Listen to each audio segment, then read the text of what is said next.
Lee എന്ന് പറഞ്ഞൊരാൾ ബാത്റൂമിലേക്ക് കയറിയതും ക്ലോസറ്റിൽ ഒരു കൈ കാണുന്നു. അയാൾ കരുതി താൻ ഹാലുസിനേറ്റ് ചെയ്യുകയാണെന്ന്. ഉറങ്ങിക്കിടന്ന ഭാര്യ എഴുന്നേൽപ്പിച്ച് കൈ കാണിച്ചു കൊടുത്തു. അവളത് സൂക്ഷിച്ചു നോക്കി. പെട്ടെന്ന് കൈയൊന്ന് അനങ്ങിയതും അവൾ പേടിച്ച് ബോധം കെട്ട് വീഴുന്നു. ഭാര്യയെ ചാരിക്കെടുത്തി ലീ വേഗം തന്നെ 911ലേക്ക് വിളിച്ചു. നിമിഷങ്ങൾക്കുള്ളിൽ കോളിംഗ് ബെൽ അടിക്കുന്നു. അയാൾ പോയി നോക്കുമ്പോൾ അത് സെക്യൂരിറ്റി ഗാർഡായിരുന്നു. സെക്യൂരിറ്റിയെ ലീ ബാത്റൂമിലേക്ക് കൂട്ടിക്കൊണ്ടുവന്നു. സെക്യൂരിറ്റി കൈ കണ്ടില്ല, പകരം പെണ്ണ് വീണ് കിടക്കുന്നതാണ് അയാൾ കണ്ടത്. അയാൾ സെക്യൂരിറ്റിക്കും കൈ കാണിച്ചു കൊടുത്തു. എന്നാൽ സെക്യൂരിറ്റി മോപ്പെടുത്ത് പെണ്ണിനെ കൊന്നെന്ന് പറഞ്ഞ് ലീക്ക് നേരെ അത് നീട്ടുന്നു. അപ്പോഴാണ് അടുത്ത കോളിംഗ് ബെൽ അടിക്കുന്നത്.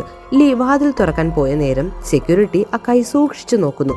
ലീ ഫയർ ഫൈറ്റേഴ്സിനെ ബാത്റൂമിലേക്ക് കൊണ്ടുവന്നപ്പോൾ ഒരു പെണ്ണും സെക്യൂരിറ്റിയും ബോധമില്ലാതെ കിടക്കുന്നു. ഫയർ ഫൈറ്റേഴ്സ് ലീയെ അറസ്റ്റ് ചെയ്തു. തെളിവിനായി ഫോട്ടോയും എടുക്കുന്നു. ഒരാൾ പറഞ്ഞു, വേഗം ക്ലോസറ്റിൽ നിന്ന് കൈയെടുത്തു മാറ്റൂ. മറ്റേയാൾ ഗ്ലൗസ് ഇട്ട് കൈയെടുക്കാൻ തുടങ്ങിയതും